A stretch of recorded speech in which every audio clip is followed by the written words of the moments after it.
it's me Imtiha and welcome to Akshari's World. Please subscribe my channel. আজকে আমি আরো নতুন একটি ভ্লগ নিয়ে চলে এলাম আপনাদের সাথে। এবারে আমাদের গন্তব্য মাওয়া শিমুলিয়া ফেরিঘাট। আমরা এখন মধ্যরাতে ফুল ফ্যামিলি নিয়ে মাওয়া ফেরিঘাটে যাচ্ছি এবং সেখানে পদ্মার ইলিশের সাথে মধ্যরাতে ভোজন হবে।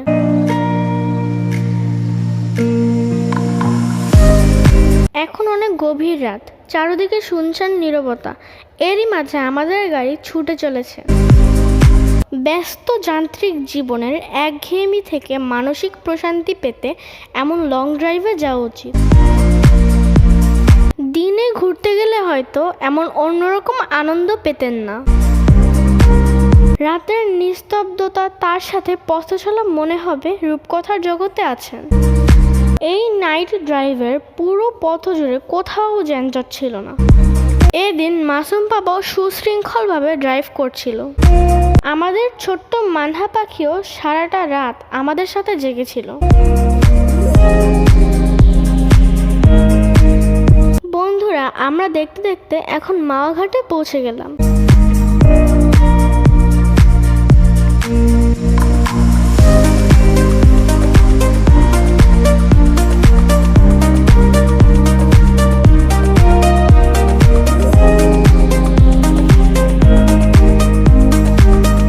এখানে আসলে রাস্তার দুধারে অনেক রেস্তোরাঁ পাবেন। গাড়ি থেকেই আপনাকে ডাকাডাকি করবে তাদের রেস্তোরাঁয় নেওয়ার জন্য।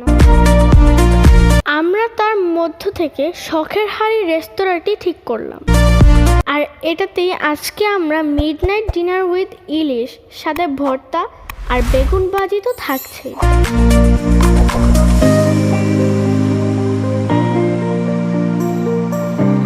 আমাদের খাবার তৈরি হতে হতে আমরা শখের হাড়ি রেস্তোরাঁর সামনে সবাই মিলে ফটো সেশন করছিলাম, সাথে আড্ডা, হাসি আর খেলায় মেতেছিলাম।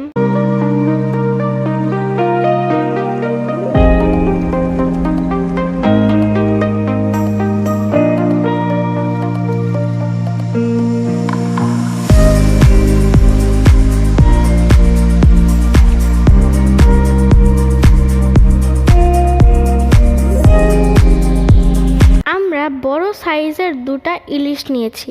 আমাদের সামনে ইলিশ কেটে পরিষ্কার করছে।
সর্ষে ইলিশ ভাজা হচ্ছে, সাথে ভর্তাও হচ্ছে।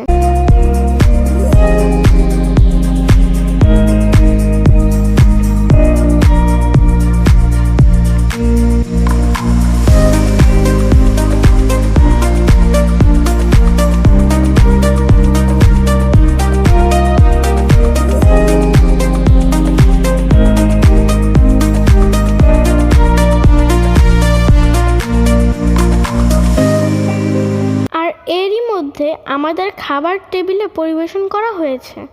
আমরা সবাই খেতে বসে পড়লাম। এখানটার ইলিশের স্বাদ গুণে মানে অনন্য। সত্যিকারে পদ্মার ইলিশ মনে হচ্ছে। ইলিশ ভাজার সাথে ইলিশের লেজ ভর্তা এক কথায় অসাধারণ লেগেছিল। আর সাথে বেগুন ভাজা এবং ডাল তো ছিলই। তো বন্ধুরা, এ ছিল আমাদের মাওয়া ভ্রমণ। আজকের মতো সবাইকে বিদায় জানাতে হচ্ছে। সামনে দেখা হচ্ছে নতুন কোনো ভ্লগে। সে পর্যন্ত সবাই ভালো থাকবেন, সুস্থ থাকবেন। আল্লাহ হাফেজ।